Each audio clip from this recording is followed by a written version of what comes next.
እስቲ አሁን ለአላህ ብላችሁ በሐቅ ለሐቅ ፍረዱ። ኦነግ ህዝቡን ቡና ወስዳችሁ ገበያ እንዳትሸጡ ብሎ ለማወጅ ይችላል።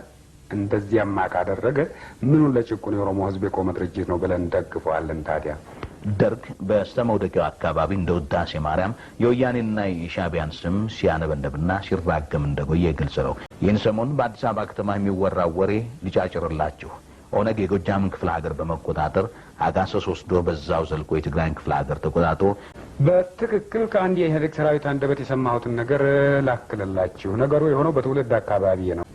ነገሩ እንዲህ ነው። አንድ አካባቢ ተወላጅ የሆነ ገበሬ የተዘራውን ድንች ለመሸጥ ወደ ከተማ አምጥቶ ከአህያ ሲያወርድ ታጋዩ በመገረም ያያል። ገበሬው ድንቹን ከአህያው አውርዶ መሬት ካስቀመጠ በኋላ የያዘው ድንች መሆኑን ተጠራጥሮ እኔ ወደ ቆምኩበት አካባቢ በመምጣት አታ በቁጣ ይህ ምንድን ነው ብሎ ሲጠይቀኝ ነገሩ ስለገረመኝና በአጠያየቁ ስለደነገጥኩኝ የምለው ጠፍቶኝ ፈዝዤ አየሁት።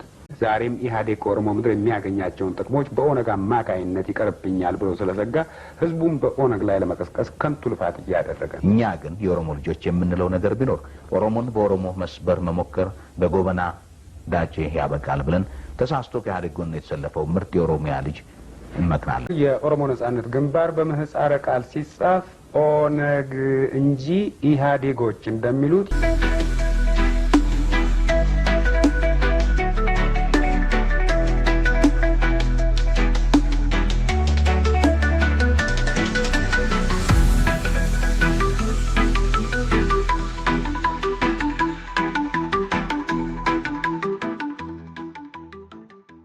የኢህአዴግ ሰራዊት አንድን አካባቢ ከደርግ ነጻ ሲያወጣ ደርግ ደግሞ ምን ብሎ በመገናኛ ብዙሃን ያሰራጭ እንደነበር ለማስታወስ አስቸጋሪ አይሆንም።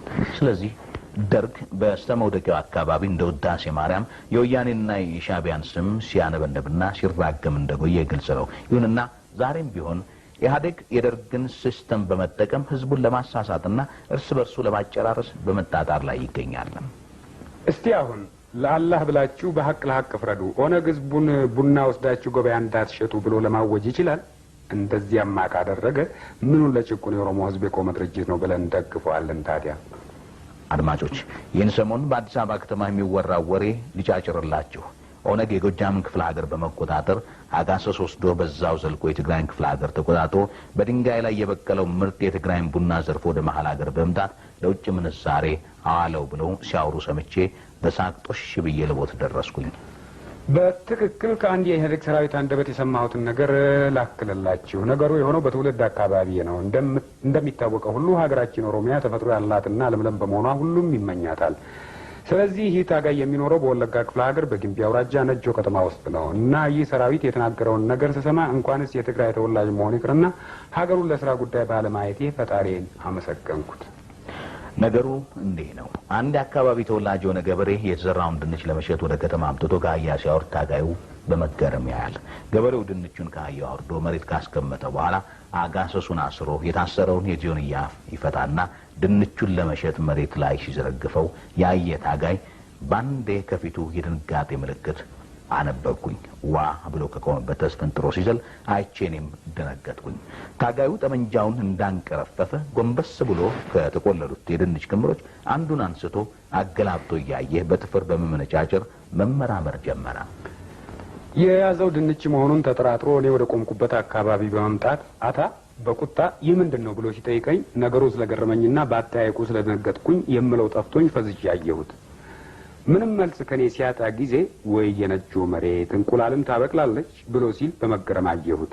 እኔ ምን ነው ይህ እኮ እንቁላል ሳይሆን ድንች ነው ስለው ታጋው በድጋሜ እንደዚህ የሚነጣ ድንች የት አለ ብሎ ሲለኝ በእውነት ትግራይ በልምላሜ የተጎዳች መሆኗን ከታጋዩ እንቁላልን ከድንች ለይቶ ባለማወቁ ሁኔታ ለመርዳት ችያለሁ።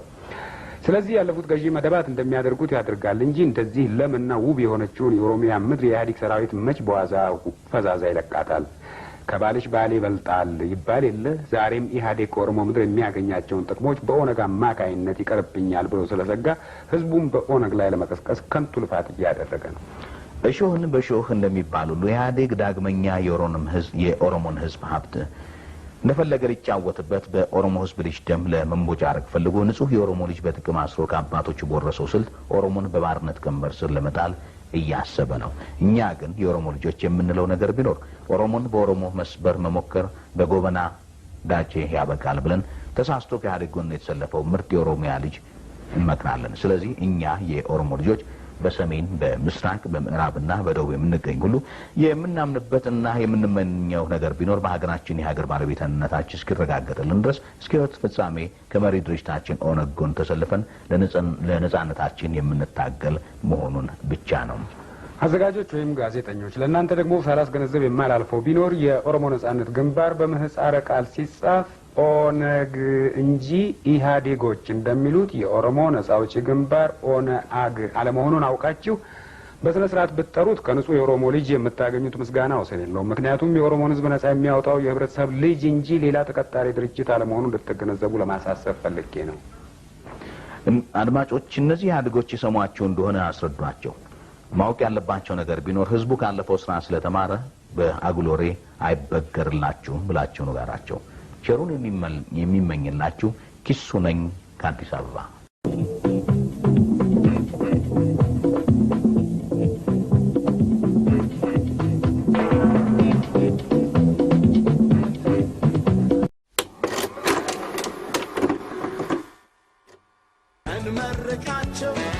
እንመርቃቸው ብለን ያዘልቃቸው